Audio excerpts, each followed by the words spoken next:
The sun hadn't cleared the ridge when the world turned to fire in screaming metal. Chief Petty Officer Elena Thornburg felt the blast wave before she heard it, a compression of air that turned her lungs inside out and slammed her against the roof of the Humvee. The IED had been buried deep, shaped charge pointed upward, designed not to disable, but to obliterate. When the smoke cleared enough to see, the lead vehicle was gone.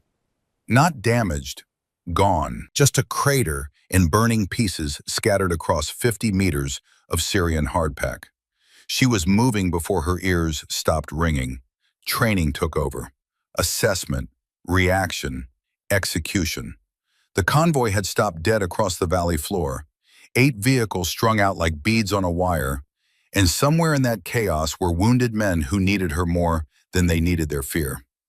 Master Chief Garrett Vance grabbed her shoulder as she vaulted from the vehicle. He was 58 years old, 3 weeks from retirement, and his eyes held the kind of clarity that only came from watching young men die for 3 decades. Thornburg, wait for the sweep. She didn't wait. The second explosion came from the ridge, a mortar round that hit with mathematical precision between the 3rd and 4th vehicles. Shrapnel sang through the air like 1,000 angry hornets. She was already running, low and fast, toward the burning wreckage of the lead Humvee. The heat hit her face like an open oven. Inside the twisted frame she could see movement. Someone was still alive. Private Ethan Braddock was 19 years old and screaming. The blast had welded his door shut and filled the interior with smoke thick enough to drown in. Elena didn't think. She grabbed the frame where the window used to be and pulled. The metal was hot enough to sear through her gloves. She pulled anyway. The door came free with a shriek of tortured steel, and Braddock fell into her arms, his uniform smoking, his face black with soot. "I got you," she said, and meant it. The 3rd explosion caught her halfway back to cover. She felt the impact in her bones before the pain arrived, a sensation like someone had driven a railroad spike through her abdomen. The shrapnel entered just below her ribs and tore through at an angle, missing her spine by inches, exiting through the meat of her outer thigh. She didn't fall, couldn't fall. Braddock was dead weight across her shoulders, and 40 meters was a lifetime measured in footsteps and willpower. Behind her, the ridge erupted with automatic weapons fire. The ambush had been textbook. Pin them down, separate them, destroy them piece by piece. Captain Marcus Hayward was screaming into the radio for air support that would take 20 minutes to arrive. In a firefight, 20 minutes was eternity. Elena made it to the hasty triage point with Braddock still breathing. The medics tore him from her shoulders without a word, without eye contact, rushing him to a canvas tarp already stained red. She stood there for a moment, swaying, trying to focus through the gray static creeping into the edges of her vision. Blood was running freely down her leg, pooling in her boot. She pressed a hand to her abdomen, and it came away slick and dark. Chief Medic Ryan Blackwell looked up from the soldier he was working on. His eyes passed over her, cataloging and dismissing in the same glance. "You're conscious," he said, not a question, a judgment. "I'm hit," Elena said. Her voice sounded far away, like someone else was speaking. "Penetrating abdominal trauma. Need pressure and—" "You're talking," Blackwell cut her off. "That means you're not priority. Sit down over there and wait your turn." Specialist Amy Kessler, barely 26 and 3 months out of Fort Sam Houston, looked up from the tourniquet she was tying. Her eyes went wide when she saw the blood spreading across Elena's uniform. "Chief, she needs to get out of my way," Blackwell snapped. "We've got soldiers dying here, real casualties. Move her." 2 privates grabbed Elena under the arms and half-dragged, half-carried her behind the bulk of an MRAP. They dropped her in the dirt like a sack of gear and disappeared back into the organized chaos of the triage point. She tried to stand. Her legs didn't respond. She tried to call out. Her voice broke into a cough that tasted like copper and salt. 30 feet away, Master Chief Vance was being loaded onto a stretcher. He'd taken shrapnel in the arm and shoulder. Nothing that would kill him, but enough to ground him for the evacuation. He saw her there, crumpled against the tire, and his face went hard. "That's a SEAL," he shouted at Blackwell. "Treat her first." Captain Hayward stepped between them. He was 48 years old, logistics corps, a man who'd spent more time behind a desk than a rifle. "Gunny, we're loading critical only. She'll make the next bird." "There won't be a next bird," Vance said. But Hayward was already turning away, shouting into his radio about extraction windows and threat vectors. The helicopters came in low and fast, kicking up a dust storm that turned the world brown and made breathing feel like drowning. Elena watched through the gap beneath the MRAP as stretchers were loaded one after another. Braddock went up. Vance went up, still arguing, his voice lost in the rotor wash. Soldiers with wounds less severe than hers went up. The last bird lifted with a sound like the world tearing in half, and then there was silence. Not the peaceful kind, the kind that pressed down on the chest and made the heart forget its rhythm. She was alone. The convoy had left. They'd taken everyone but her. Elena rolled onto her side and vomited into the dirt, blood and bile and the remnants of the morning's coffee. When the spasm passed, she lay there for a moment, listening to the distant pop of gunfire and the closer sound of her own breathing. Fast, shallow, the kind of breathing that meant shock was coming and death wasn't far behind. Her dog tags had slipped free from her collar, hanging in the dust. The metal caught the early light, and there it was, stamped into the steel, the Navy SEAL Trident, earned through Hell Week and 100 impossible evolutions. Earned through nights when her body begged to quit and her mind refused. Earned through being told 1,000 times that women didn't belong, couldn't hack it, would get someone killed. And now it hung there in the dirt, unseen by the men who'd left her behind because they hadn't bothered to look. The radio on the dead sergeant's body crackled with static. She couldn't reach it, not yet. First, she had to deal with the fact that she was bleeding out in the Syrian desert with no backup, no evac, and approximately 90 minutes before blood loss would make the decision for her. Elena Thornburg pressed both hands to her abdomen and pushed herself to her elbows, then to her knees, then with a sound that was half scream and half prayer, to her feet. The world tilted sideways. She caught herself against the MRAP and held on until the horizon stopped spinning. When she could see clearly again, she looked down at herself.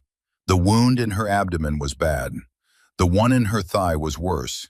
The bleeding needed to stop or nothing else mattered.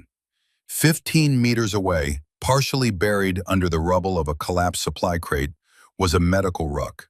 Someone had dropped it during the scramble. She could see the red cross on the canvas, faded but distinct. It might as well have been 15 miles.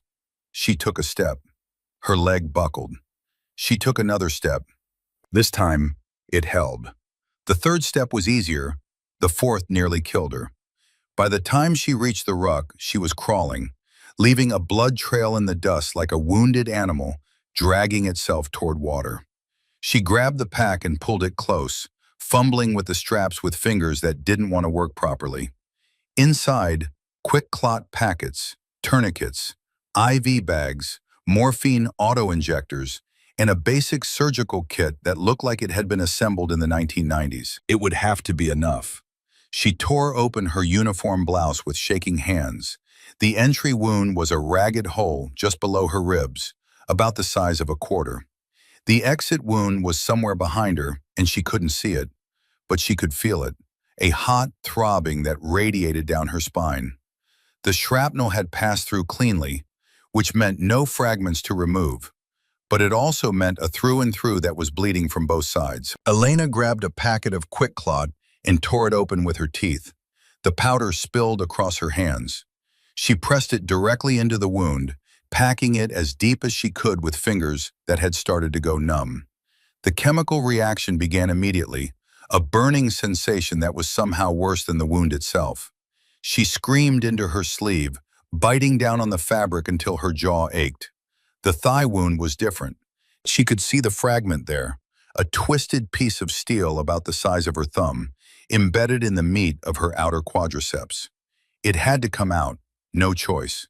She pulled off her belt and looped it around her leg just above the wound, pulling it tight enough to slow the bleeding. Then she looked around for something to use as forceps. The multi-tool on Sergeant Wade Garrett's belt would have to do. He'd been 34 years old, married, 2 kids, and now he was lying face down in the dirt with 3 bullets in his back. She didn't have time to be sorry. She took the multi-tool, flipped open the pliers, and held them over the small fire still burning in the remains of a fuel can. 10 seconds. 20. When she pulled them out, the metal was glowing faintly in the morning light. Elena took a breath, held it. Then she dug into her own leg. The pain was white and absolute. It wiped out thought, wiped out training, wiped out everything except the animal need to make it stop. She heard someone screaming and realized distantly that it was her. The shrapnel resisted, caught on something, maybe bone, maybe tendon. She pulled harder. It came free all at once, and blood followed in a hot rush that soaked through her pants and into the dirt. She dropped the fragment and grabbed another quick clot packet, tearing it open and packing the wound before she could pass out. The tourniquet came next. She pulled it tight enough to hurt, then tighter still until the bleeding slowed to a seep. Her leg looked wrong below the tourniquet, pale and mottled, but it would hold for now. It had to hold. The IV was harder. Her veins had started to collapse, and her hands were shaking so badly that she missed the first stick, and the second. The third time she got it, taping the line in place with trembling fingers. The saline bag hung from a piece of broken antenna, dripping slowly into her arm. It wouldn't be enough to replace what she'd lost, but it might buy her another hour, maybe 2. Only when the IV started dripping did she allow herself 30 seconds of rest, head against the warm metal, breathing measured. The morphine called to her from the med ruck. She left it untouched. She'd need clarity for what came next. The radio crackled again. This time she could reach it. Sergeant Garrett's body was still warm when she rolled him over to take the handset from his vest. She keyed the mic, listening to the squelch of empty channels, cycling through frequencies until she found one with traffic. Voices. Not English. Something else. Arabic, maybe. She was about to move on when she heard something that made her freeze. Ares 6, this is Ares 2. Target zone secure. Counting 14 enemy KIA. No friendly casualties. The accent was American. South Carolina, maybe Georgia. She knew that drawl. She'd heard it before, at Fort Bragg, in the team rooms and the chow halls. That was a contractor, a private military operator, and he was calling the ambush zone secure. Copy, Ares 2, another American voice replied. Female target unconfirmed. Sweep the perimeter and verify kill. Phase 2 proceeds at 1800 hours. Female target. They were looking for someone specific, looking for her. Elena keyed through more frequencies, found another conversation, this one more encrypted, but still audible. Convoy Bravo 2 is redirected to Route Scorpion. Proceed as planned. Route Scorpion. She knew that name. It was an alternate supply route that ran parallel to Highway 7, threading through the mountains east of the valley. It had been marked on the briefing maps as unverified, use with caution, because the Syrian army had operated there during the Civil War, and the Syrian army loved their landmines. Nobody used Scorpion unless they had no choice. She grabbed the tactical map from Garrett's cargo pocket and spread it across her knees. Route Scorpion was marked in red pencil, a winding line that cut through the high ground. Marked alongside it, in smaller print that looked like it had been added later, minefield, unknown density, last swept 2015. That was 8 years ago. Mines didn't age out, they just waited. The convoy was being redirected directly into a minefield. Someone had planned this, someone on the inside. Someone who knew exactly where to hit them and how to make it look like bad luck. Elena felt something cold settle into her chest. Not fear, something harder. She'd been left behind to die in the dirt while her convoy drove straight into a kill zone, and whoever was responsible thought she'd be too dead to do anything about it. They were wrong. She keyed Garrett's radio to the convoy frequency and tried to transmit. Static. She tried again. Nothing. They were jamming her, which meant they knew she was alive, and they didn't want her talking to anyone. That was fine. She'd work with it. Elena pulled herself to her feet again, using the MRAP for support. Her legs screamed in protest, but it held. She looked at the map again, calculating distances and time. The convoy was probably 40 minutes ahead of her by now, moving at standard tactical speed through open terrain. Route Scorpion was another 3 hours beyond that, which meant she had maybe 5 hours before they reached the minefield.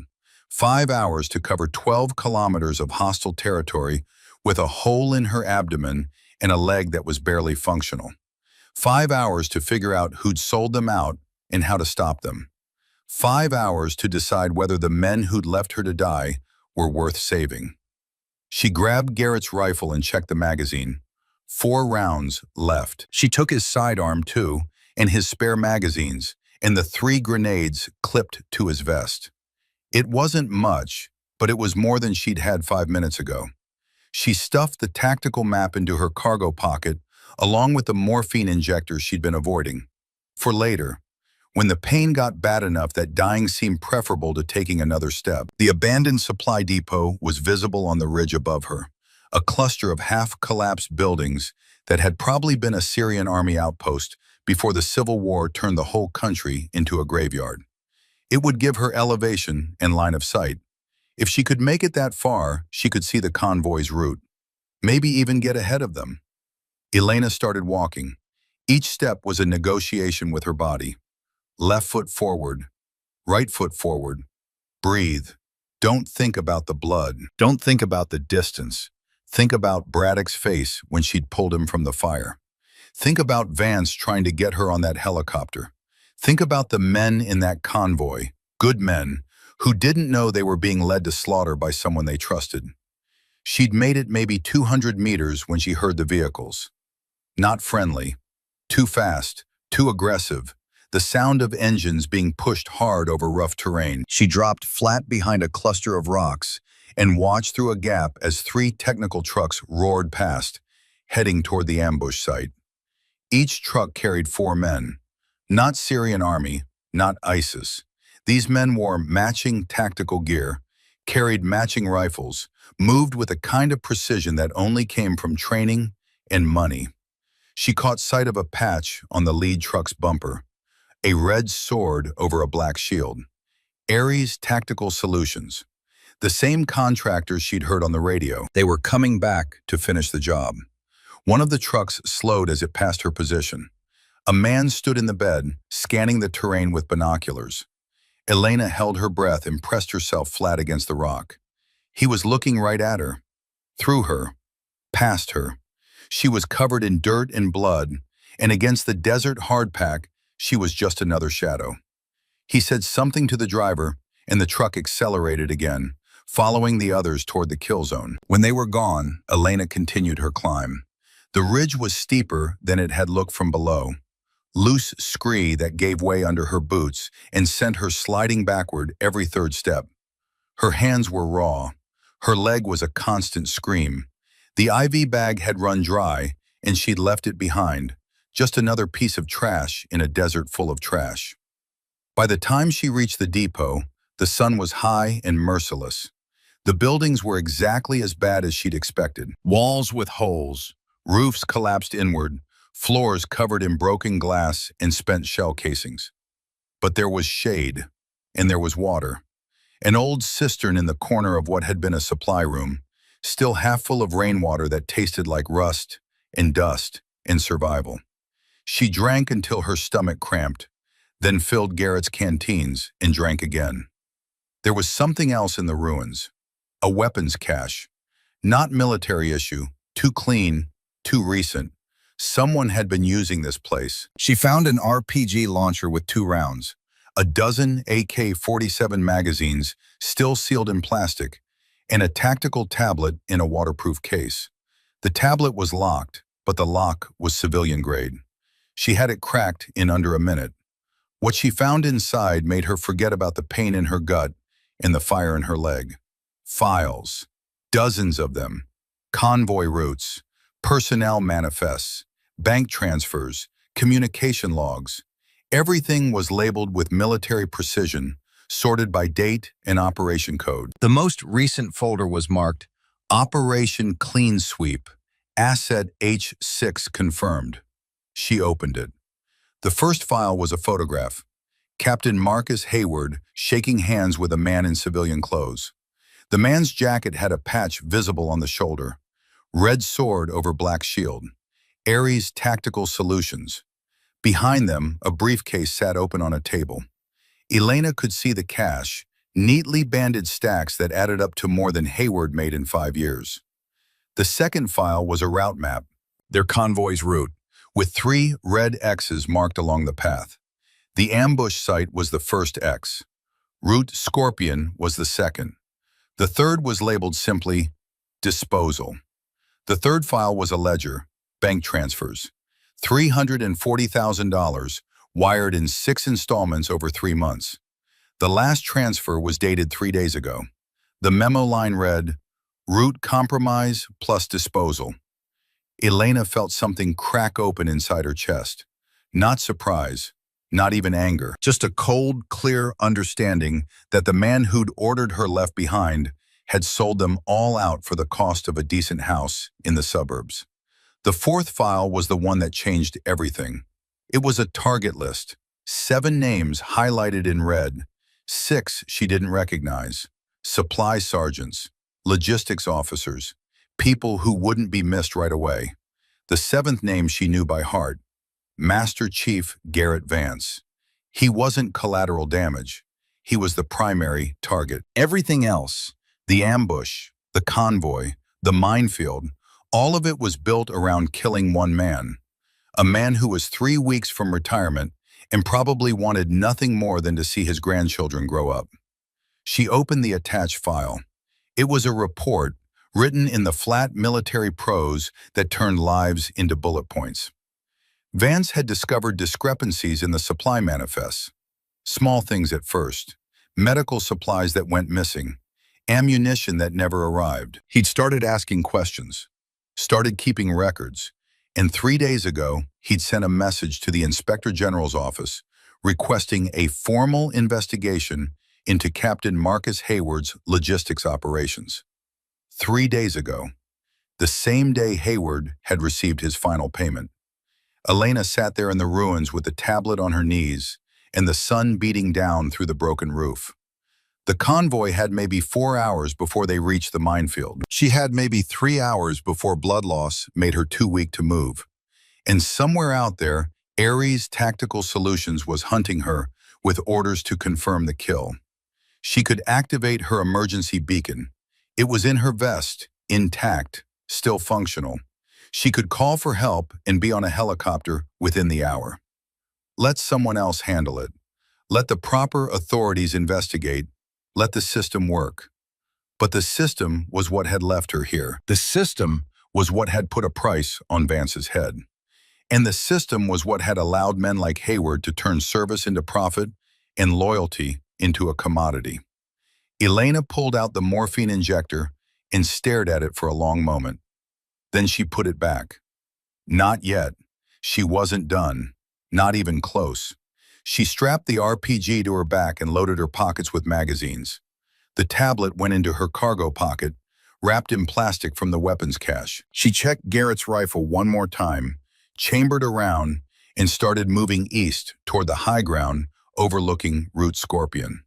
The convoy would reach the minefield in 4 hours. She'd reach the overwatch position in 3. And when she got there, she'd have a choice to make. The kind of choice that didn't come with right answers, only consequences. Behind her, the Ares trucks were sweeping the ambush site, looking for her body. Ahead of her, 24 men were driving toward death without knowing it. And somewhere in between, she had to figure out how to save the people who decided she wasn't worth saving. Elena Thornburg had been told her entire career that women didn't belong in combat, that they couldn't hack it, that they'd get someone killed. She'd proved them wrong every single time, but now, bleeding and alone in the Syrian desert, with enemies on all sides, in a convoy of men who'd left her to die, she had to prove something else. She had to prove that being a SEAL meant something more than just surviving. It meant finishing the mission. Even when the mission was saving the people who'd abandoned you. Even when every logical part of your brain was screaming that they deserved what was coming. Even when the pain was so bad that dying seemed easier than taking another step. Master Chief Vance had taught her that. He'd been the one instructor at BUD/S who'd never questioned whether she belonged. He just made her prove it, over and over, until proving it became automatic, until the idea of quitting was more painful than the actual pain.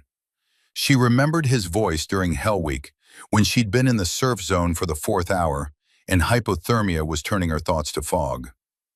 Pain is just information, Thornbird. Your body telling you where the limits are. The question isn't whether it hurts. The question is what you do with that information. She'd stayed in the surf. She'd finished the evolution. She'd earned the trident.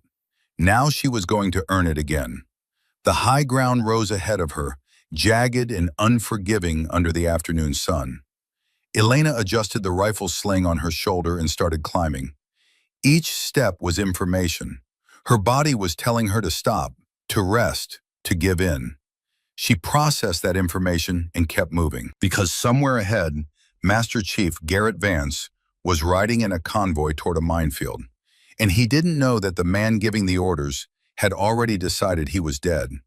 And somewhere behind her, the men who'd left her bleeding in the dirt thought she was too weak to matter. They were about to learn different. The ridgeline cut across the horizon like a serrated blade, all sharp edges and loose scree that gave way under Elena's boots with every third step. The sun had passed its apex and was beginning its slow descent toward the western mountains, turning the sky into hammered copper. She'd been climbing for 90 minutes, and her body was starting to send signals that couldn't be ignored much longer. The tourniquet on her thigh had gone from painful to numb, which meant tissue damage was accumulating. The quick clot in her abdomen had stopped the external bleeding, but she could feel something shifting inside, something warm and wrong that suggested internal bleeding the field dressing couldn't reach. She stopped at a flat outcropping and allowed herself 60 seconds, not to rest, to assess. The tactical tablet showed the convoy's progress as a blue dot moving steadily east along Highway 7. They were making good time, which was the problem. Another 2 hours, and they'd reach the junction where Hayward would redirect them onto Route Scorpion.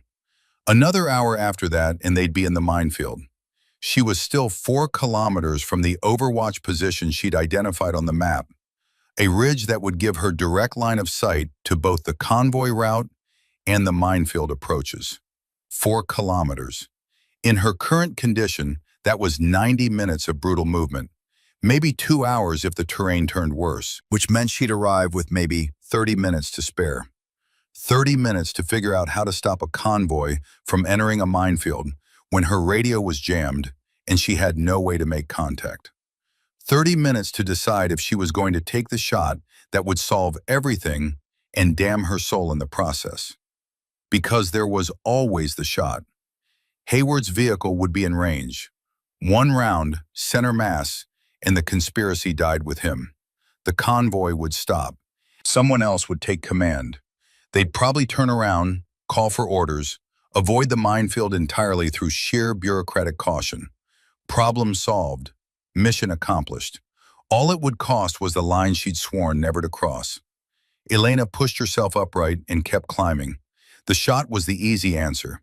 She'd find a harder one. The terrain changed as she gained elevation. The loose scree gave way to harder stone, which was easier on her footing, but exposed her to anyone watching from below.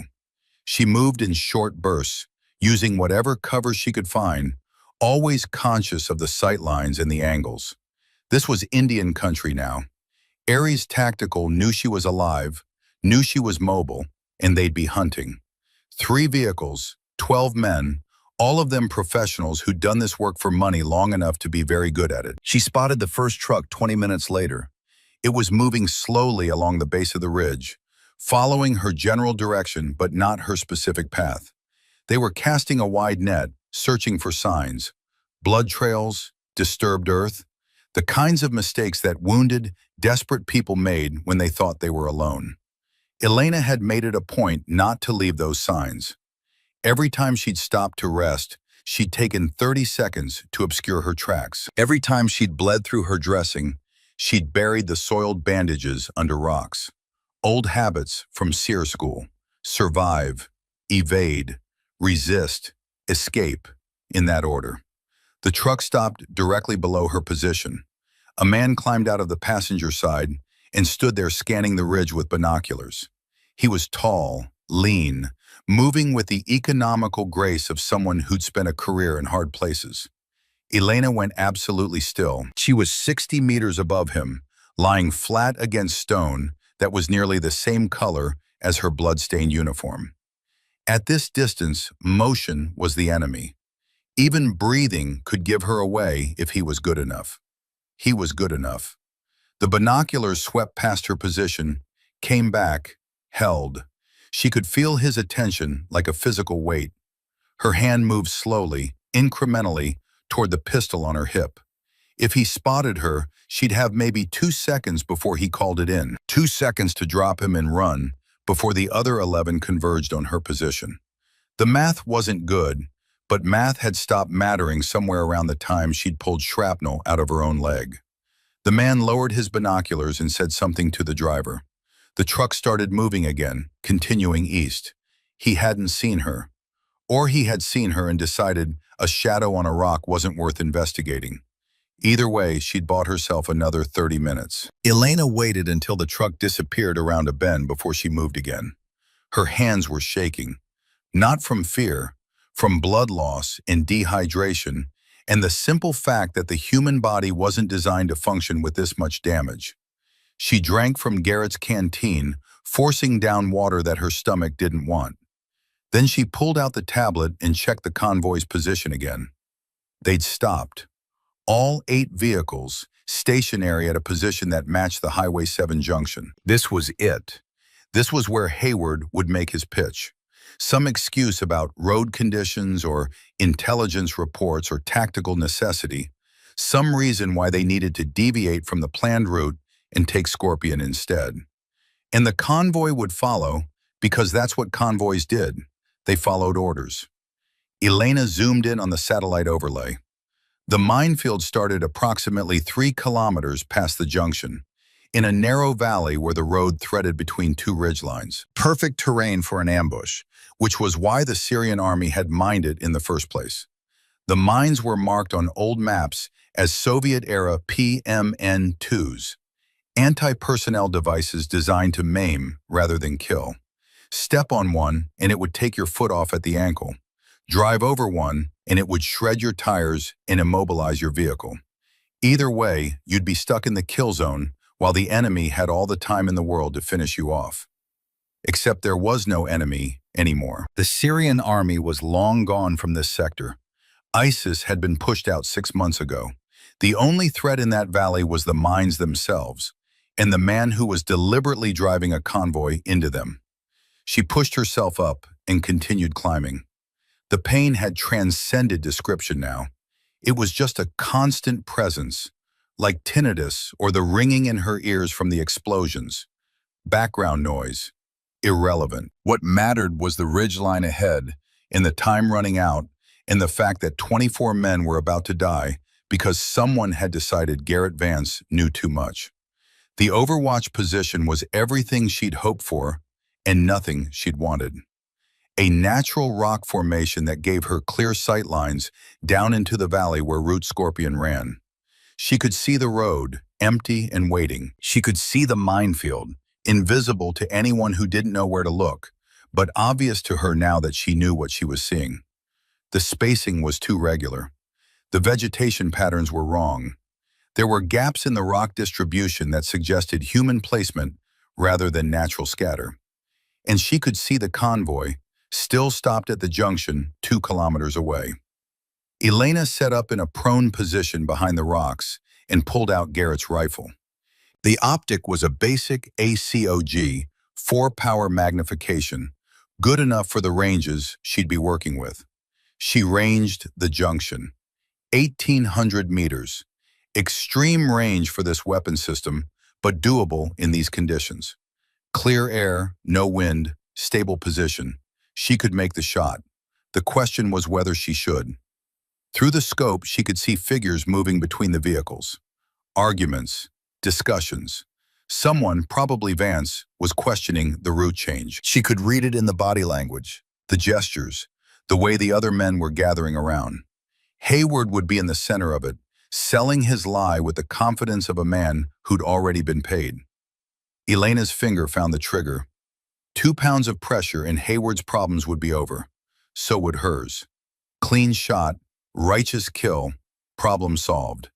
Justice served with a 5.56 millimeter messenger traveling at 3,000 feet per second. She exhaled slowly and took her finger off the trigger. Not yet. There had to be another way. Had to be. Because the moment she took that shot, she became what Hayward was. Someone who killed fellow service members to solve a problem. The justification might be better, but the act was the same. And she hadn't spent 8 years earning the trident just to throw it away on a revenge killing, no matter how much that revenge was deserved.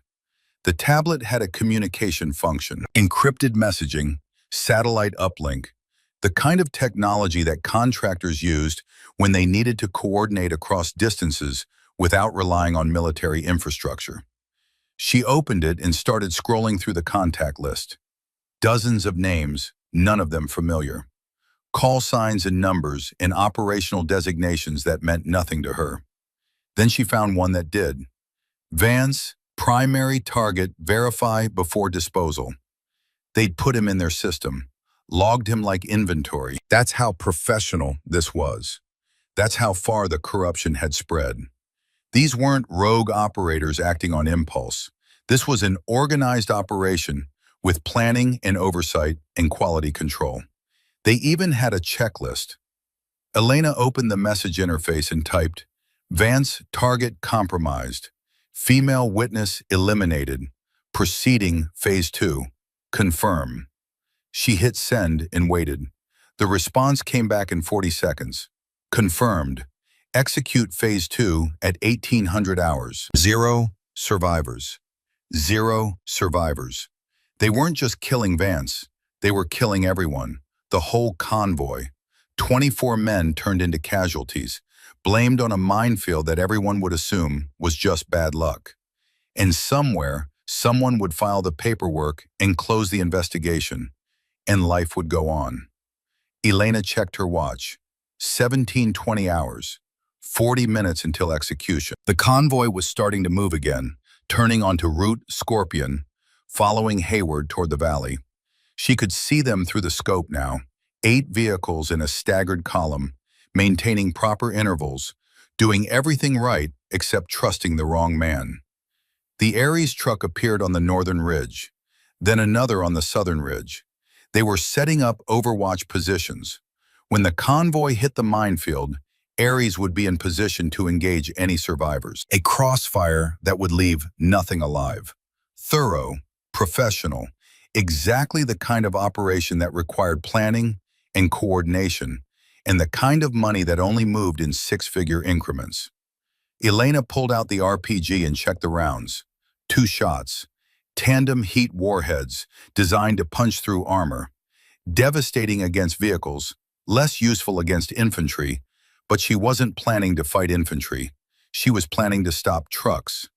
The Ares vehicles were thin-skinned technicals, modified civilian trucks with heavy weapons mounted in the bed. One good hit and they'd be done. She ranged the northern truck. 1,200 meters. Long shot for an RPG, but the terrain gave her the angle she needed. High position, target below, gravity assist on the trajectory. She could make it work. Had to make it work. Because once the convoy entered the minefield, those trucks would open fire, and none of her people would survive the crossfire. Her people. When had she started thinking of them that way again? They'd left her, abandoned her, decided she wasn't worth saving. But they were still hers, still her responsibility. Because being a SEAL wasn't about who saved you. It was about who you saved when nobody was watching. The convoy was 500 meters from the minefield entrance. Elena could see it clearly now through the scope. The first pressure plate would be right about where the road curved left, around the boulder cluster. Big enough to hide the mine, solid enough to funnel the vehicles directly over it. Hayward would know exactly where it was, would probably accelerate slightly as they approached, making sure the lead vehicle had enough momentum to trigger the detonation. 400 meters. The lead vehicle was moving at steady speed, maintaining interval. She could see the driver clearly now. Young kid, maybe 22, focused on the road ahead, doing his job, following orders, about to die because the man in the vehicle behind him had sold his life for cash. 300 meters. Elena shifted her aim to Hayward's vehicle, second in line, right where a convoy commander should be, close enough to control the formation, far enough back to survive the initial explosion. Through the scope, she could see him in the passenger seat, relaxed, confident, checking his watch, probably counting down the seconds until his problem solved itself and his retirement fund was secure. 200 meters. Her finger touched the trigger again. This was it. Last chance. Take the shot or commit to the harder path. Kill the traitor or save the victims. Justice or mercy. The choice that defined whether she was still the person who'd earned the trident or someone else entirely. The radio crackled. Not her radio, the one she'd taken from Garrett's body. Someone was transmitting on the convoy frequency, close enough for the signal to punch through the jamming. All units, this is Vance. Something's wrong. I need everyone to stop. Stop now. The convoy didn't stop. Hayward's voice cut in immediately, calm and authoritative. Negative, Gunny. We're behind schedule. Keep moving. Captain, I'm seeing irregularities in the terrain. This area isn't clear. It's clear, Vance. Intel confirmed it 3 days ago. Then Intel is wrong. I'm seeing signature patterns that match. Master Chief, you're retired in 6 hours. Let me do my job. 100 meters. The lead vehicle was almost at the curve, almost at the mine. Elena could see Vance in one of the rear vehicles, standing up through the roof hatch, binoculars to his face, scanning the terrain with the kind of intensity that came from 3 decades of staying alive in places that wanted you dead. He knew. Somehow, he knew. Maybe it was the terrain. Maybe it was the way Hayward was acting. Maybe it was just the instinct that kept good soldiers alive and got bad ones killed. But he knew something was wrong, and nobody was listening. 50 meters. Elena made her choice. She swung the RPG onto her shoulder, aimed at the Northern Aries truck, and fired. The backblast kicked up a storm of dust behind her position. The round streaked downrange, a smoke trail that drew a perfect line from her position to the target. Impact came 2 seconds later. The truck exploded in a fireball that sent debris spinning into the air and bodies tumbling across the rocks. She didn't wait to admire the shot. She was already loading the second round, already swinging toward the southern truck. The element of surprise was gone. They knew where she was now, but they didn't know what she was going to do next. And in that uncertainty was her advantage. The second truck was moving, trying to relocate, trying to get out of her line of fire. She led the target, calculated the intercept, and fired. This shot was harder. Moving target, longer range, her position compromised. The round went wide by 3 meters and detonated against the rocks behind the truck. Close enough to get their attention, not close enough to stop them. The convoy had stopped. All 8 vehicles, emergency halt, exactly 50 meters from the minefield entrance. Vance had used the explosions as justification to override Hayward's orders.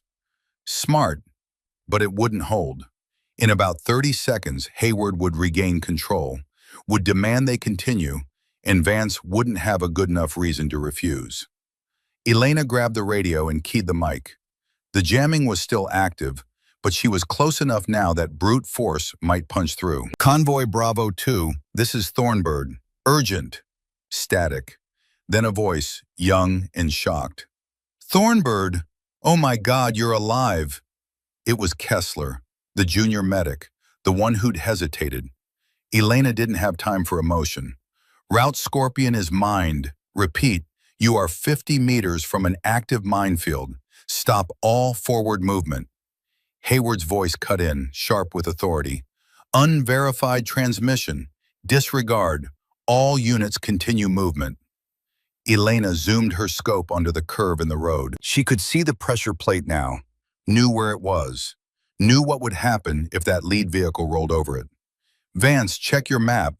Grid coordinates, Tango, Foxtrot, 7, 9er. Soviet PM N2 field. In place 2015, never cleared. Silence. Then Vance's voice, measured and calm. Thornbird, we thought you were KIA. How did you get those coordinates? From the tablet of the Ares contractor who was sent to confirm my death. The same contractors who are being paid to make sure none of you leave this valley alive. More silence. She could imagine the scene inside those vehicles. Confusion. Disbelief. The cognitive dissonance of hearing a dead woman on the radio telling them their commanding officer was trying to kill them. Hayward tried to regain control. She's delirious, hallucinating from blood loss. Ignore her and continue movement. Captain, Vance said slowly, I'm pulling up the route map now. Thornbird, where did you say those coordinates were? Elena gave them again, waited, counted the seconds. Captain Hayward, Vance's voice had changed, gone flat, the tone of a man who just had his worst suspicions confirmed. Why isn't this minefield marked on our current map? Because it's been cleared. I told you, Intel verified. Intel verified nothing. I'm looking at a Syrian Army tactical map from 2015. Those coordinates are marked as active mines, PMN2S, just like Thornbird said. Now, why the hell are we 50 meters from a minefield that's not on our operational maps? The radio went quiet. Elena could almost hear Hayward's mind working, trying to find an explanation that didn't end with him in handcuffs. When he spoke again, his voice was different, harder, the voice of a man who'd run out of options and decided to go all in. Master Chief Vance, you're relieved of duty effective immediately. Medical concerns. All units, continue movement on my order. Like hell I'm relieved. Everyone stay where you are until we... The sound of a gunshot cut through the radio, then another, then screaming, then silence. Elena's blood went cold. Through the scope, she could see chaos in the convoy. Soldiers jumping from vehicles, weapons up, taking cover, but not from external threats, from each other. Hayward had shown his hand, had pulled his weapon, had probably shot Vance, and was now using the contractors embedded in the convoy to maintain control through force. Kessler's voice came back on the radio, shaking with fear. Thornbird, Hayward just shot Master Chief Vance. He's got 3 contractors with him. They're holding the drivers at gunpoint. They're forcing us forward into the minefield. Elena watched through the scope as Hayward's vehicle pushed forward, nudging the lead Humvee from behind. The soldiers had weapons but couldn't use them. Not in this formation. Not with friendlies in the line of fire. Hayward knew that, was counting on it. He'd gone from covert operation to overt hostage situation in the span of 30 seconds. And now he was betting that nobody would shoot through their own people to stop him. He was probably right, which meant Elena had about 2 minutes before the lead vehicle crossed into the minefield, triggered the first mine, and created enough chaos for the remaining Ares contractors to finish the job. She grabbed the radio. Kessler, how bad is Vance hit? Shoulder wound. He's alive but bleeding. Thornbird, what do we do? Tell me exactly where Hayward is. Second vehicle, passenger seat. He's got his sidearm on the driver. 2 contractors in the back seat. The 3rd contractor is in the lead vehicle, forcing that driver forward. Elena ranged the 2nd vehicle, 1,400 meters. Hayward would be on the right side, the driver on the left, two contractors in back. A shot through the passenger window would go through Hayward and potentially into one of the contractors. Two problems solved with one bullet. Clean, efficient, murder. She moved her finger to the trigger, held it there. This was different from the shot she'd refused to take earlier. This was active threat, hostile force. Hayward had crossed the line from corrupt officer to active combatant the moment he'd pulled that trigger on Vance. This was a righteous kill, legally defensible, morally justifiable. Everything she needed to take the shot without losing herself in the process. Except for one thing, Braddock, the private she'd pulled from the fire. The 19-year-old kid who'd survived the ambush because she'd carried him 40 meters through hell. He was in that convoy, probably in one of the vehicles near the front. When the shooting started, when the contractors opened fire, when the chaos reached its peak, that kid would be caught in the crossfire. She took her finger off the trigger. Again, because saving Vance by getting Braddock killed wasn't salvation. It was just trading one death for another, and she was done with that math. Kessler, I need you to listen very carefully. Can you see the minefield from your position? No, just the road ahead. But I can. I'm on the ridge with direct line of sight. I can guide you through. Through? Thornburg, you want us to drive into a minefield? I want you to survive the next 5 minutes. The only way that happens is if you do exactly what I tell you, exactly when I tell you. Can you do that? A pause, then. You're asking me to trust you. I'm asking you to trust that I didn't crawl across 8 clicks of desert with a hole in my gut just to let you die in a minefield. Another pause, longer this time.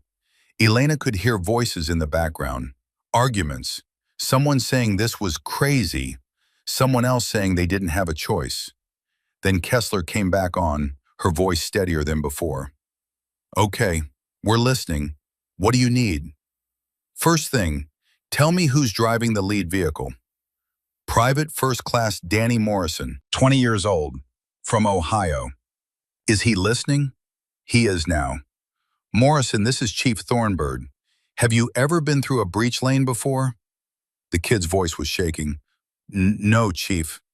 That's okay, you're about to learn. I'm going to talk you through this step by step. I need you to trust my instructions and follow them exactly.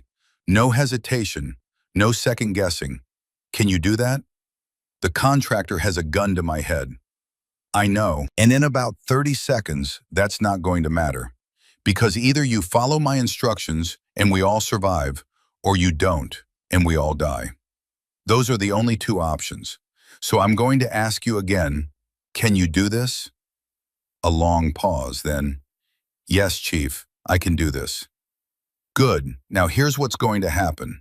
On my mark, you're going to hit the brakes. Hard. Emergency stop. The contractor is going to go forward into the dash. That's when you take his weapon and secure him. Copy? Copy. Elena shifted her scope to the road ahead, found the pressure plate, calculated the distance. Morrison, you've got 15 meters before the first mine. On my mark. 3, 2, 1, mark. Through the scope, she saw the lead Humvee's brake lights flare. The vehicle stopped hard. The contractor in the passenger seat slammed into the dashboard, just like she'd predicted. Morrison moved fast, grabbing for the weapon, getting into a struggle. The vehicle rocked with the fight inside. Hayward's voice on the radio screaming, "Keep moving! All vehicles advance!" Elena ignored him. Morrison's status? Got him. Weapon secured. Outstanding. Now listen carefully. I'm going to guide you around the first mine. When I say go, you're going to steer hard right, 30 degrees. Hold that angle for exactly 2 meters, then straighten out. Ready? Ready. Go. The Humvee moved right, slow, controlled, exactly as she'd instructed. It missed the pressure plate by maybe 18 inches. Close enough that Elena could see the mine through her scope, partially buried, waiting for weight that never came. Straighten out, Good, now stop. You're clear of the first one. Behind the lead vehicle, chaos was erupting. Hayward was screaming orders that nobody was following. The contractors in his vehicle had their weapons up, trying to maintain control. But the other soldiers were starting to realize what was happening, starting to understand that their commanding officer was trying to kill them. The math was shifting. Kessler came back on. Thornbird, we've got 4 soldiers in the rear vehicles. They're ready to move on your signal. Negative. Everyone stays in their vehicles. If we start a firefight now, half the convoy drives into mines trying to take cover. We're going to walk out of this. Literally, one vehicle at a time. Kessler, who's driving your vehicle? I am. Can you see Morrison's brake lights? Yes. Stay exactly 5 meters behind him. Match his movements exactly.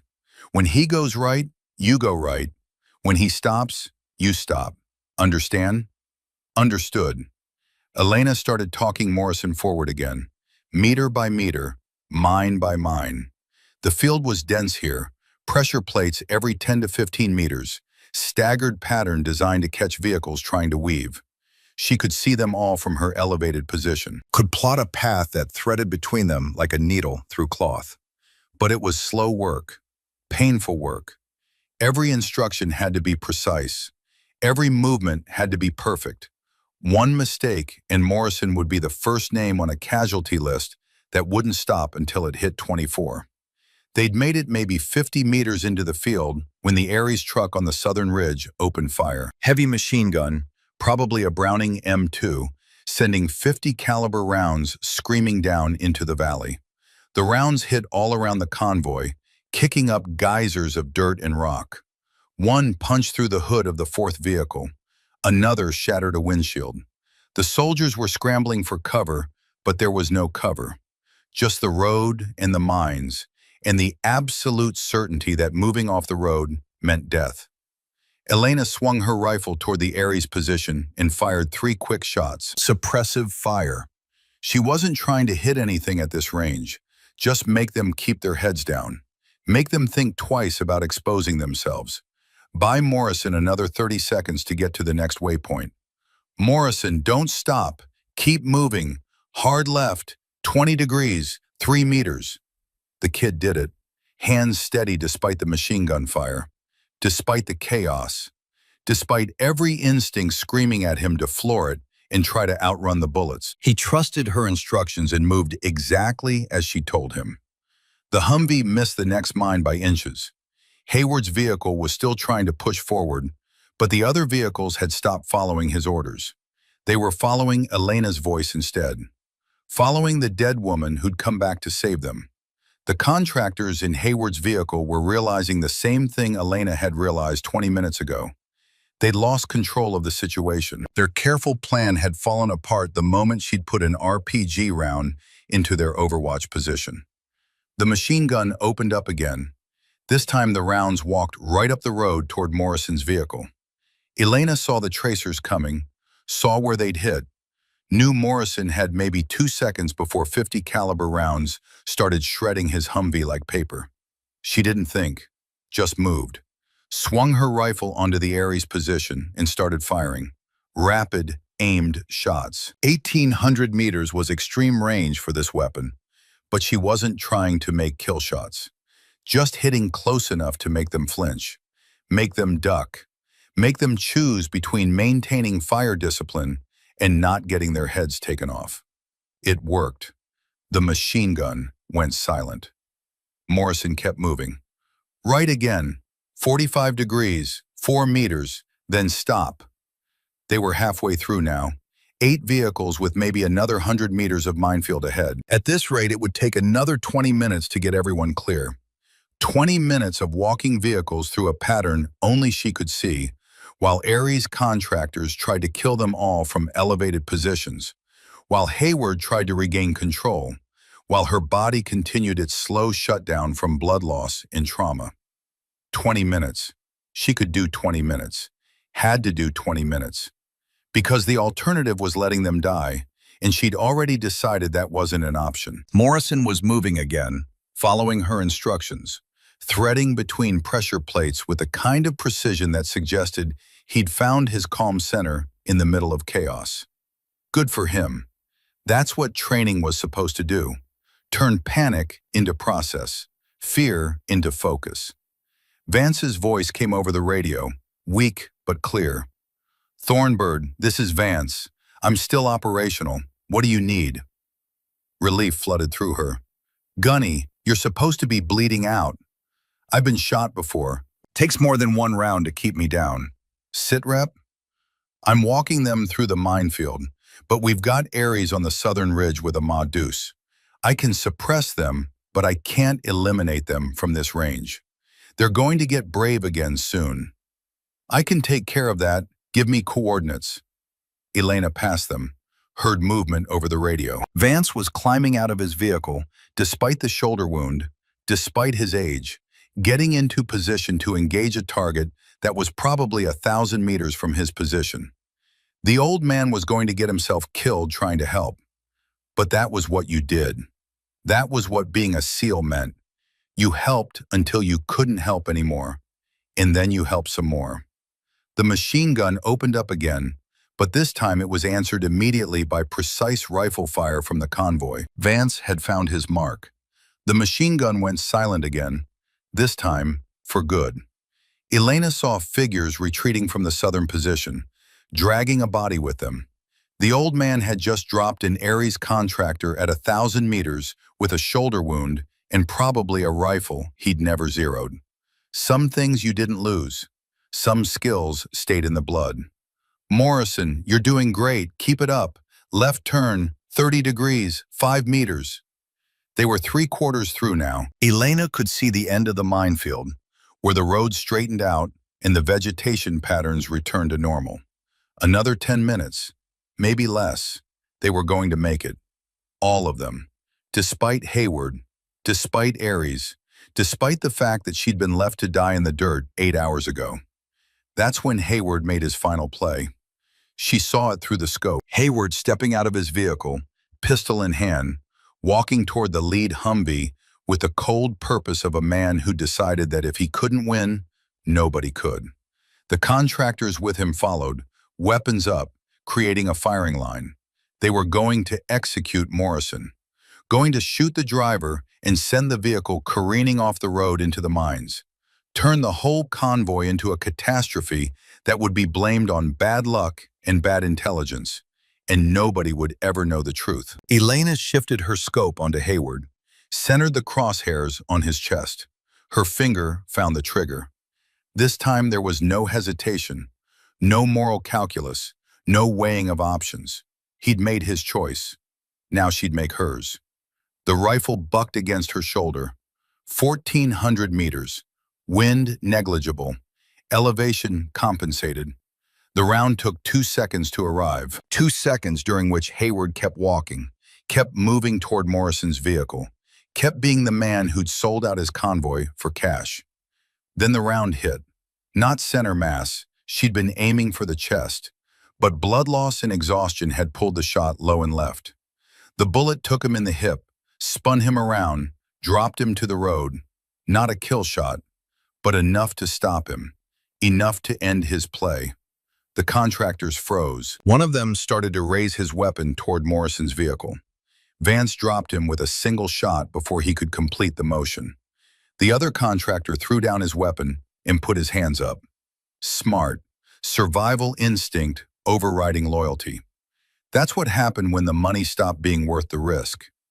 Elena keyed the radio. "Morrison, Hayward is down.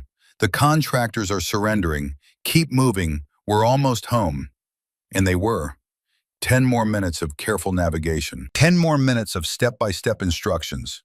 10 more minutes of proving that the woman they'd left to die was the only reason they were still alive.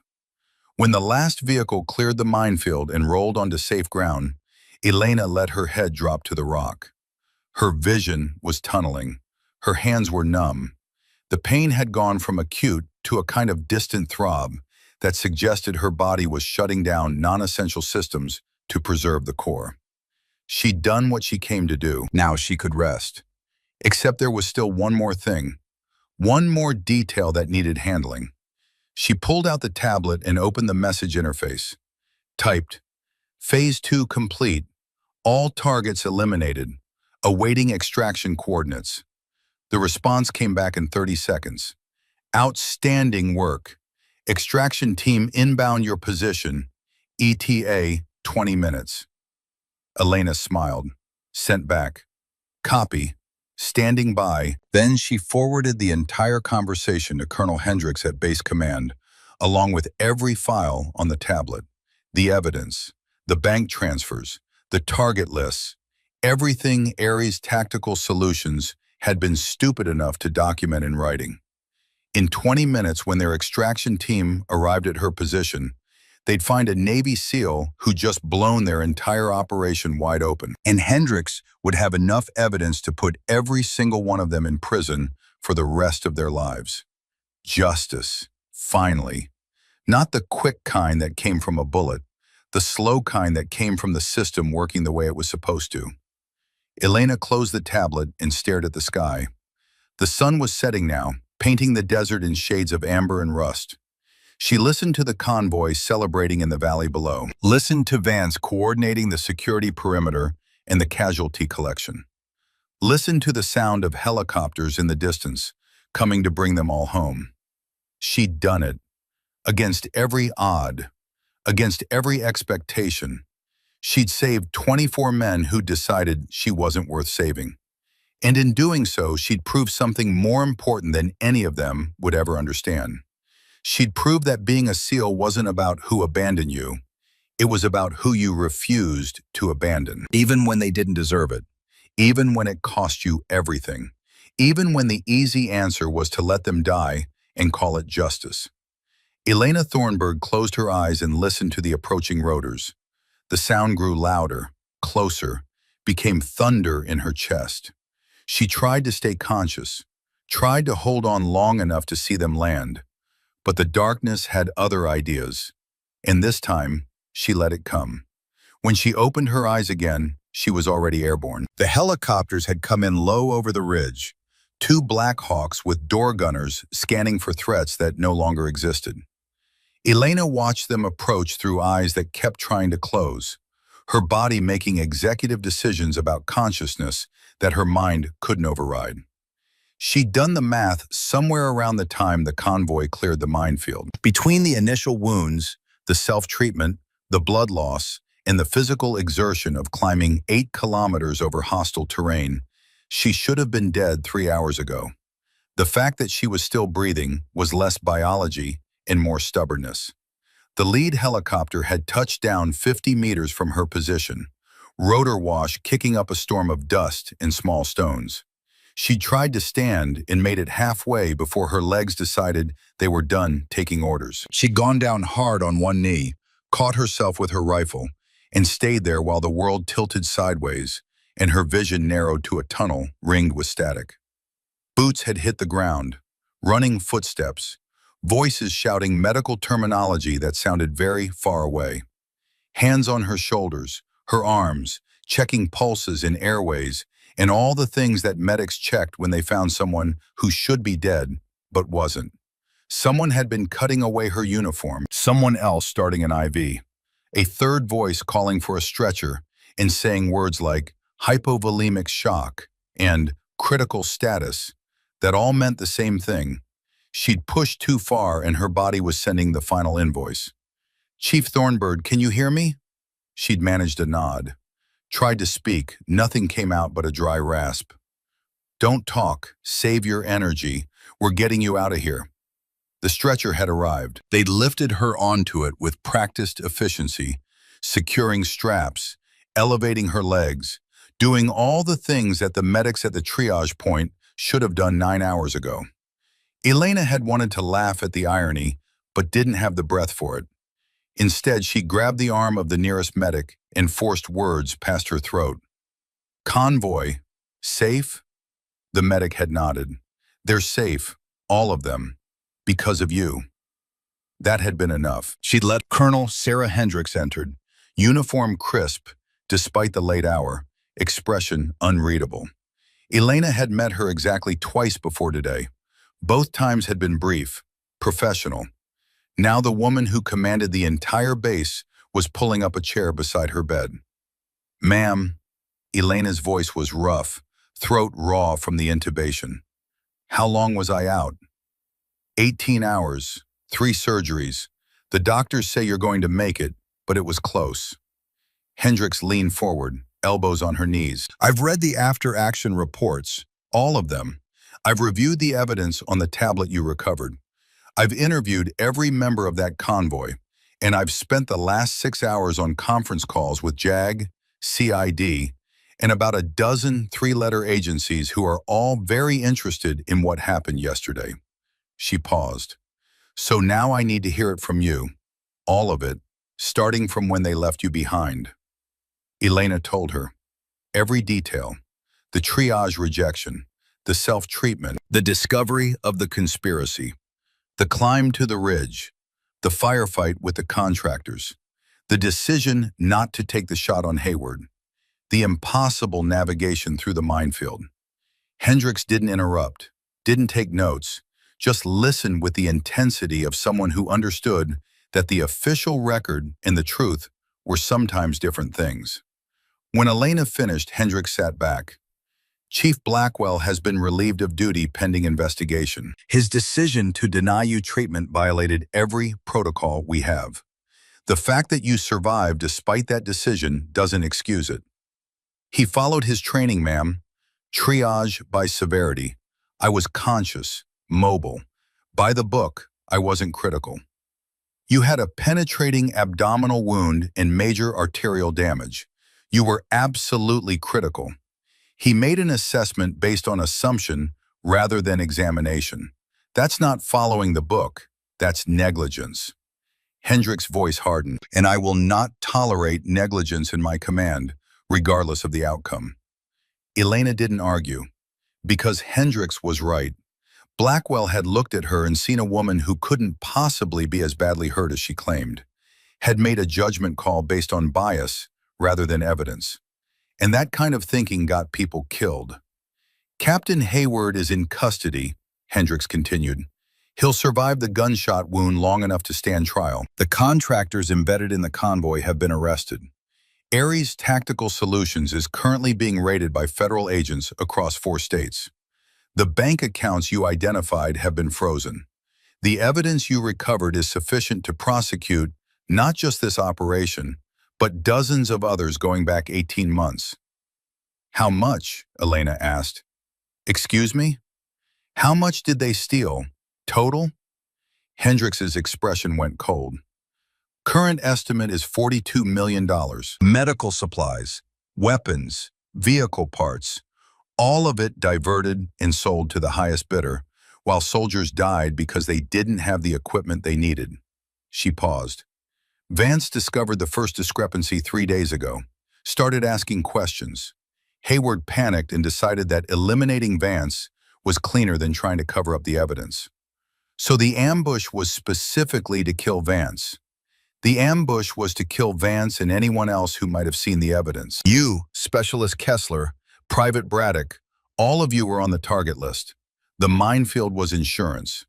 If the ambush didn't get everyone, the mines would." Hendricks met Elena's eyes. "They didn't count on you surviving the first attempt.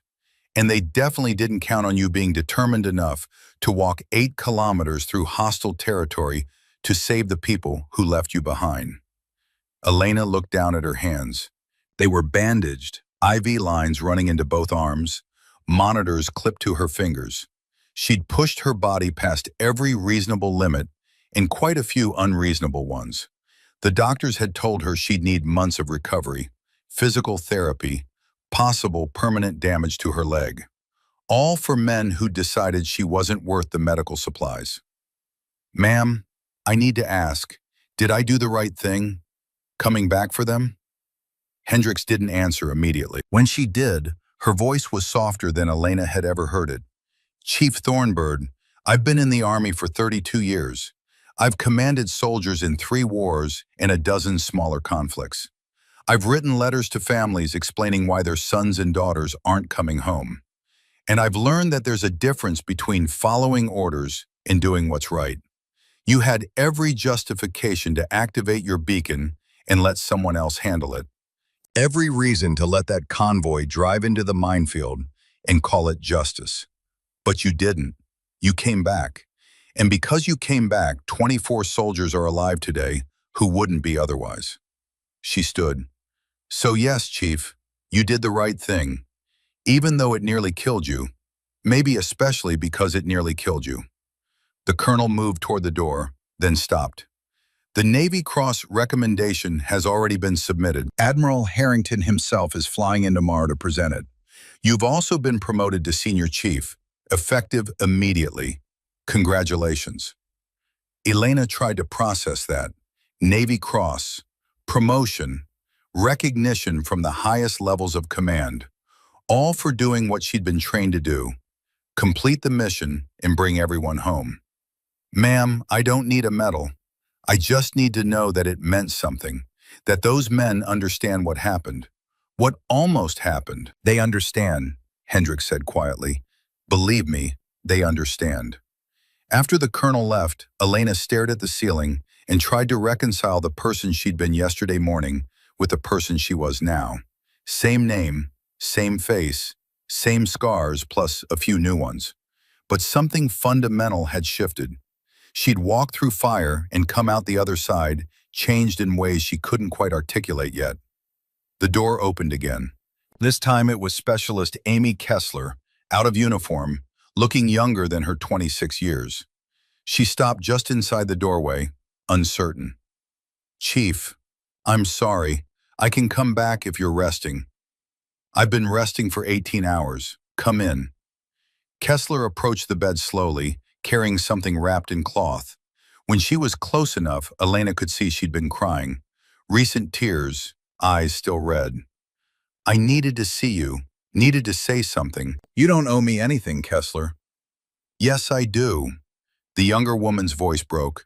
I should have fought harder for you at the triage point, should have insisted that Blackwell treat you, should have done something other than just stand there while they left you behind. The tears came again, harder this time. You saved my life yesterday, guided me through that minefield while I was losing my mind with fear. And I can't stop thinking about how I didn't save yours when you needed it. Elena reached out and took Kessler's hand. Her own grip was weak, but it was enough. Amy, listen to me. You were a junior medic following orders from a senior NCO. You hesitated. You questioned. That took courage. And when I needed someone I could trust on that radio, you were there. You followed my instructions exactly, and you helped get everyone through safely. That's what I needed from you. That's what you gave me. But I should have done more at the beginning. Maybe, probably, but we don't get to go back and fix the beginning. We only get to decide what we do with the middle and the end. Elena squeezed her hand. You did good yesterday. I'm proud of you. Kessler wiped her eyes and carefully unwrapped the cloth she'd been carrying. Inside was Elena's uniform blouse, cleaned and repaired, the torn sections stitched with care. The seal trident gleamed on the collar. I thought you'd want this. When you're ready. Elena took it with trembling hands. Yesterday she'd earned this trident a second time. Not through Hell Week or impossible evolutions, but through the harder choice. Saving the people who decided she wasn't worth saving. Thank you, Elena said quietly. This means more than you know. Kessler nodded and turned to leave, then stopped at the door. Chief, one more thing. Private Braddock wanted me to tell you something.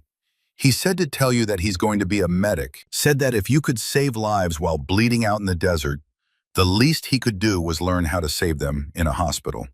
He starts training next month. After Kessler left, Elena held the uniform and let herself feel the weight of what she'd done. Not the medal that was coming, not the promotion, just the simple knowledge that she'd made a difference, that her pain had purpose, that the choice to come back, as impossible and irrational as it had been, was the right one. The door opened a third time.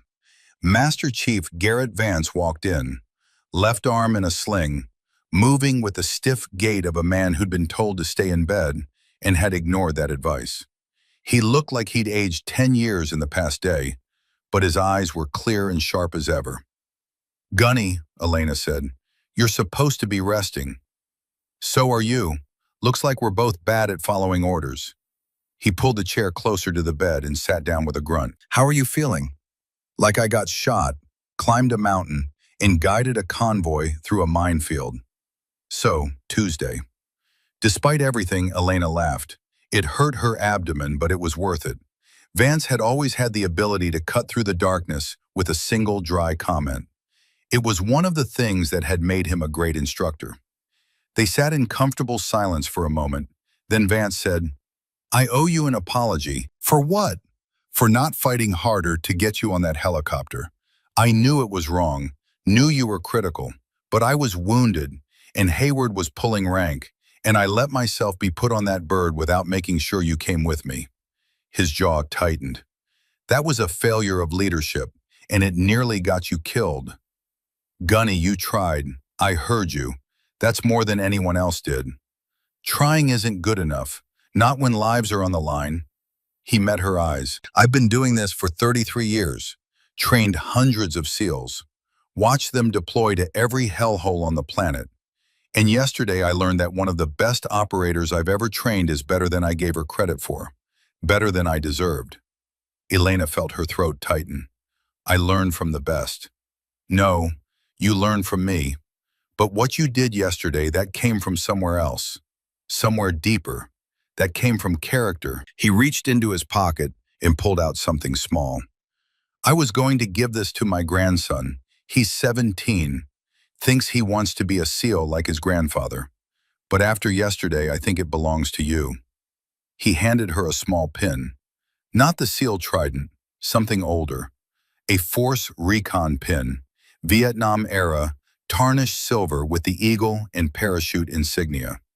It looked like it had seen hard use in harder years. "This was given to me by my instructor in 1972. He told me to pass it on to someone who embodied what it meant to be a warrior. Not just the skills, the heart." Vance closed her fingers around the pin. "You earned this yesterday, Chief. You earned it by being better than the rest of us, by choosing to save us when we'd chosen to leave you. That's not just being a warrior, that's being a leader." Elena looked down at the pin, feeling the weight of history in the metal. This had been carried through Vietnam, through the Cold War, through Desert Storm and Somalia and Afghanistan and Iraq, carried by men who'd faced impossible odds and survived through skill and courage and the refusal to quit. And now it was hers. "I don't know what to say." "Don't say anything. Just promise me something." Vance leaned forward. "Promise me you'll keep being exactly who you are. The Navy is changing. Slowly. Too slowly. But it's changing. And it needs people like you to show them what the future looks like. Women who don't just meet the standard, but exceed it. Who don't ask for special treatment, but demand equal opportunity. Who prove their worth not with words, but with actions." He smiled. "You did that yesterday. You proved something that needed proving. Now promise me you'll keep proving it. Every day, until the day comes when nobody questions whether you belong." "I promise." Vance stood, wincing slightly as his shoulder protested the movement. "Good. Now get some rest. Admiral Harrington is coming tomorrow, and you need to look presentable for your medal ceremony. Can't have you passing out during the presentation. Bad optics." After Vance left, Elena pinned the Force Recon insignia to her hospital gown, right over her heart, next to where the SEAL trident would go on her uniform. Two symbols of excellence. Two promises she'd made and kept. Two chapters in a story that was far from over. The next visitor came after dark. Private Ethan Braddock stood in the doorway, looking like he wanted to run. He was 19 years old, fresh-faced, probably on his first deployment. The kid she'd pulled from the burning Humvee, the kid she'd carried 40 meters while bleeding out. The kid who'd survived because she decided his life was worth saving. "Chief Thornbird? I'm sorry, I don't mean to bother you. I just wanted to—" "Come in, Braddock. Sit down." He sat on the edge of the chair like it might collapse under him. His hands fidgeted with his cover, twisting it nervously. I needed to thank you for saving my life. Twice. First in the ambush, then in the minefield. I don't know how to repay that. You don't repay it, you pay it forward. Someday you're going to be in a position to save someone else. When that day comes, you remember what it felt like to be pulled from a burning vehicle by someone who didn't give up on you. And you make the same choice I made. Braddock nodded, blinking hard against tears he was trying not to shed. Specialist Kessler told me you didn't have to come back for us, that you could have called for rescue and let us drive into that minefield. Is that true? Elena considered the question.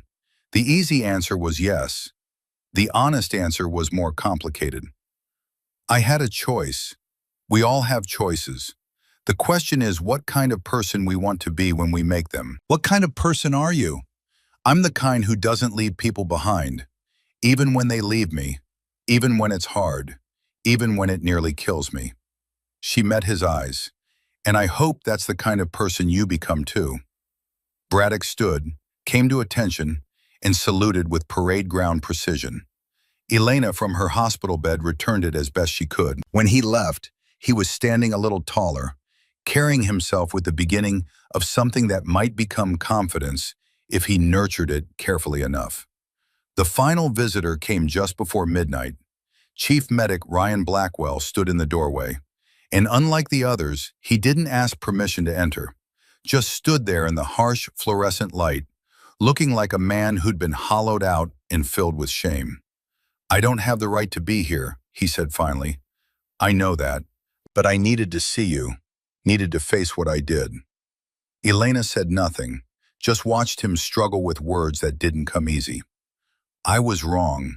About you, about the situation, about everything.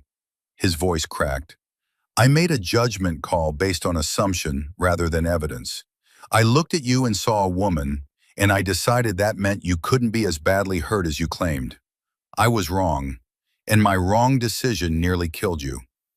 It did more than that, Elena said quietly. It taught me exactly what I needed to know about who I could trust when everything went to hell. Blackwell flinched like she'd hit him. I've been relieved of duty, pending investigation. I'll probably lose my certification. My career is over. Good. The word hung in the air between them. Harsh, final, unforgiving. I deserve that, Blackwell said. I deserve worse. But I need you to know something. I'm not making excuses. I'm not asking for forgiveness. I just need you to know that I'm going to spend the rest of my career, whatever's left of it, making sure no one else makes the same mistake I made. I'm going to teach. I'm going to train. I'm going to make damn sure that every medic who comes after me understands that triage is based on evidence, not assumption. That everyone gets assessed properly, regardless of who they are or what they look like. He met her eyes. I can't undo what I did, but I can make sure it never happens again. Elena studied him for a long moment, saw genuine remorse, saw a man who'd made a terrible mistake and was willing to carry the weight of it for the rest of his life. That didn't excuse what he'd done, didn't erase the hours she'd spent bleeding in the dirt because he'd decided she wasn't worth the medical supplies. But it was something. Then do that, she said. Make it mean something. Make sure my pain wasn't wasted. Blackwell nodded and left without another word. Admiral James Harrington arrived at 900 the next morning with an entourage that included half the base command staff and a medical team that insisted Elena be transferred to a wheelchair for the ceremony, despite her protest that she could stand. They compromised on her sitting up in bed, uniform blouse draped over her shoulders, seal trident polished and gleaming. The Admiral was 58 years old, Navy through and through, with the kind of presence that made rooms go quiet when he entered. He stood at the foot of her bed while a captain read the citation aloud. For extraordinary heroism in combat against enemy forces, Chief Petty Officer Elena Thornburg, while serving as a Navy SEAL medic attached to convoy operations in eastern Syria, was severely wounded during an enemy ambush and left behind during medical evacuation. Despite life-threatening injuries, Chief Thornburg conducted self-treatment under fire, identified and neutralized a hostile contractor team, discovered evidence of insider threat and corruption, and single-handedly guided her convoy through an active minefield while under enemy fire, saving 24 lives at extreme personal risk. Her actions prevented a catastrophic loss of life and exposed a major corruption network within military logistics operations. Her courage, tactical expertise, and unwavering commitment to her fellow service members reflect the highest traditions of the United States Naval Service. Harrington stepped forward and pinned the Navy Cross to her uniform. The weight of it was more than the medal. It was the weight of recognition, of validation, of proof that what she'd done mattered. Chief Thornburg, the Admiral said, the Navy is fortunate to have warriors of your caliber. You've not only saved lives, you've set a standard that will be taught for generations. I'm proud to serve alongside you. He saluted. Elena returned it, and for just a moment, the pain and the exhaustion and the memories of bleeding in the dirt all faded into something simpler. Pride, pure and uncomplicated. After the ceremony, after the photographs and the congratulations and the promises to stay in touch, Elena was finally left alone. She sat in the quiet hospital room, Navy Cross on her chest, Force Recon pin over her heart, and thought about the journey that had brought her here. She joined the Navy to honor her brother, had become a SEAL to prove she could, had survived yesterday to show that being left behind didn't mean being defeated. Every step had been harder than the last. Every challenge had demanded more than she thought she could give. And every time, she'd found something extra. Some reserve of strength she hadn't known existed until she needed it. The tablet buzzed with a message. She'd been given a new one, since the evidence tablet had been seized for the investigation. This one was from Colonel Hendricks. Media requesting interviews. Your call on whether to talk to them. Either way, your story is getting out. Thought you should know. Elena considered it. The attention, the interviews, the chance to tell her story in her own words. Part of her wanted that. Wanted to make sure people understood what had happened. Wanted to prevent it from happening again. But another part, the part that had spent 8 years in the teams learning to work in silence, wanted nothing more than to fade back into obscurity and let the work speak for itself. She typed back, "No interviews. The mission is what matters, not the recognition." Hendricks' response came immediately. "Figured you'd say that. For what it's worth, that's exactly why you deserve the recognition." 3 weeks later, Elena was transferred to Walter Reed Medical Center for extended recovery and physical therapy. The doctors said she'd need 6 months minimum before returning to active duty, possibly longer. The damage to her leg was extensive, and there was talk of permanent limitations that might affect her ability to serve in combat roles. She refused to believe them. Spend 8 hours a day in physical therapy, pushing through pain that made the minefield feel like a warm-up. Rebuilt her strength incrementally, celebrating victories measured in degrees of motion and pounds of weight lifted. The therapist called her their most stubborn patient. She took it as a compliment. Vance visited twice a week, coordinating his own therapy sessions with hers so they could suffer together. They didn't talk much during the sessions, just worked side by side, two warriors refusing to let injuries define their limitations. Afterward, they'd share coffee in the hospital cafeteria and talk about everything except what had happened in Syria. Family, plans for the future, the changing nature of warfare, and whether the old ways still mattered in a world of drones and cyber attacks. "You ever regret it?" Vance asked one afternoon. "Coming back for us?" Elena thought about it. The honest answer, "Every time I look at my leg and wonder if I'll ever run again. Every time the pain wakes me up at night. Every time I think about how much easier it would have been to just call for rescue and let you all drive into that minefield. She sipped her coffee. But no, I don't regret it, because the alternative was becoming someone I couldn't live with, and I'd rather deal with a bad leg than a bad conscience. Vance nodded slowly. I used to think courage was about not being afraid. Took me about 30 years to figure out it's actually about being afraid and doing the right thing anyway. You figured that out a lot faster than I did. 6 months later, Elena stood in Arlington National Cemetery on a cold November morning. The funeral was private, limited to family and close friends, but Vance had asked her to be there. His instructor from Vietnam, the man who'd given him the Force Recon pin that now lived in Elena's display case, had finally lost his battle with cancer. He'd been 92 years old, a legend in the special operations community, and according to Vance, the finest warrior he'd ever known. After the ceremony, after the rifles and the flag, and the careful folding of honors, Elena stood beside Vance at the grave marker. It was simple granite, nothing fancy, just a name and dates and the Force Recon insignia. Exactly what the old man had wanted. He would have liked you, Vance said. Would have appreciated what you did, the choice you made. I wish I could have met him. You did, in a way. Every lesson I taught you came from him originally. Every hard truth about what it means to serve. Every standard you had to meet. Vance placed a hand on the headstone. He used to say that what defines a warrior isn't how they fight, it's what they fight for.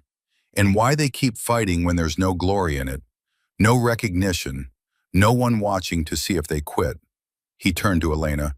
You proved that in Syria. Proved that being a warrior is about service, not recognition.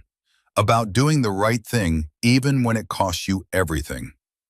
They stood in silence for a moment, two warriors honoring a third, the cold wind cutting through their dress uniforms. Then Elena pulled the Force Recon pin from her pocket, the one Vance had given her in the hospital.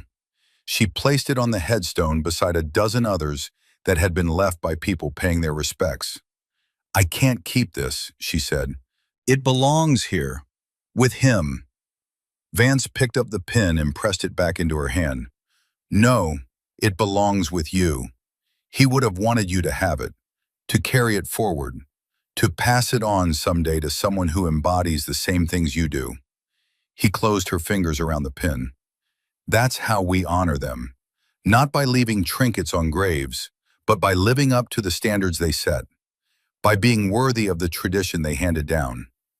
Elena pocketed the pin and saluted the headstone. Vance did the same. Then they walked together through Arlington, past rows of white markers that stretched to the horizon, each one representing a life given in service, a choice made to stand between home and harm, a warrior who'd answered the call and paid the price. You know what the hardest part is? Elena said as they walked. Not the injuries, not the recovery.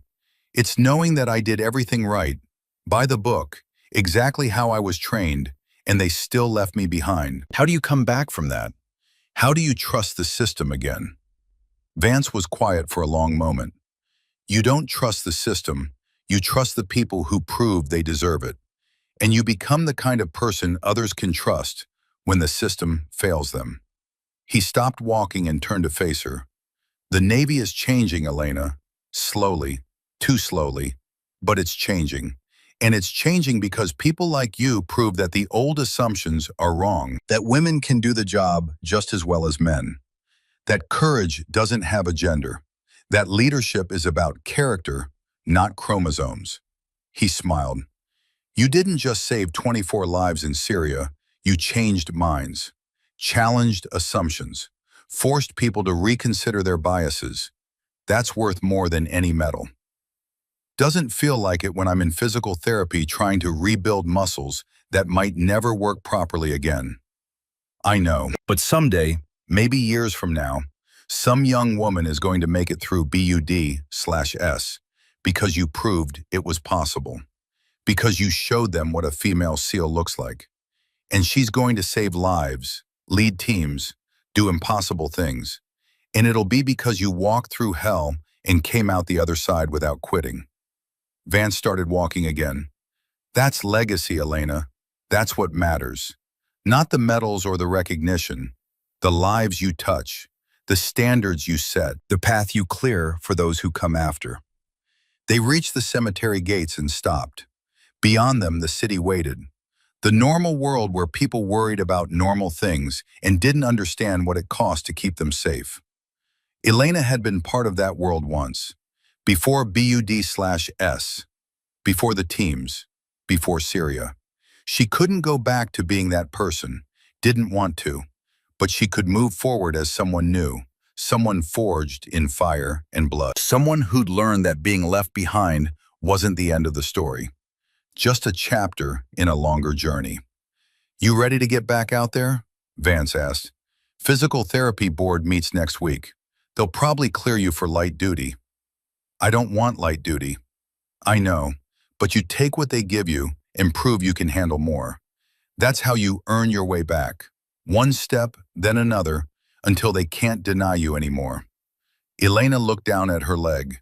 It still hurt, probably always would. Physical therapy had restored most of the function, but there were limitations now, things she couldn't do as well as before. Weaknesses she'd have to compensate for. But she was standing, walking, fighting. I'll get there, she said. 6 months after that, Senior Chief Petty Officer Elena Thornburg returned to active duty with SEAL Team 4. Not in a combat role, not yet, but as an instructor at the Naval Special Warfare Center in Coronado, teaching the next generation of SEALs what it meant to serve, what it meant to persist, what it meant to never leave anyone behind, even when they'd left you. On her first day, she stood in front of a class of BUD/S candidates and told them a story. Not about medals or recognition or glory, about being left behind in the Syrian desert with a hole in her gut and a choice to make. About climbing a mountain while bleeding out. About saving the people who decided she wasn't worth saving. About learning that being a SEAL wasn't about the trident on your chest. It was about the choices you made when nobody was watching and there was no reward for doing the right thing except knowing you'd done it. The candidates listened in silence. Some of them understood.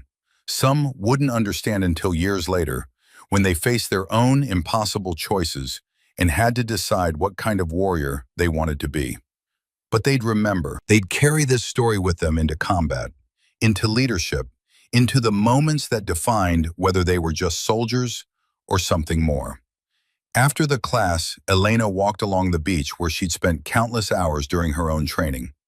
The surf was cold and relentless, just like she remembered. She stood at the water's edge and thought about everyone who'd brought her to this moment. Devon, who died so she could learn to fight corruption. Vance, who taught her that standards mattered more than opinions. The old Force Recon instructor she'd never met, but whose legacy she carried. The 24 men she'd saved in Syria, who'd learned that leaving people behind had consequences. And Hayward, sitting in a military prison, awaiting trial for conspiracy, corruption, and attempted murder. His story was ending. Hers was just beginning. Elena pulled the Force Recon pin from her pocket and held it up to the light. Tarnished silver, eagle and parachute, a promise made and kept across generations. Someday she'd pass it on to someone who embodied the same values, someone who chose service over self, mercy over vengeance, the hard right over the easy wrong. But not yet.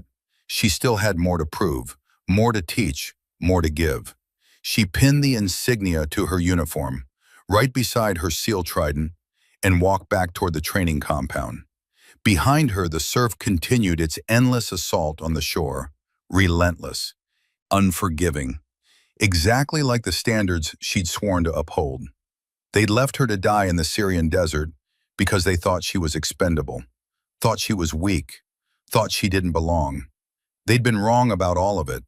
And every day she wore the uniform, every life she touched, every student she taught, she proved exactly how wrong they'd been.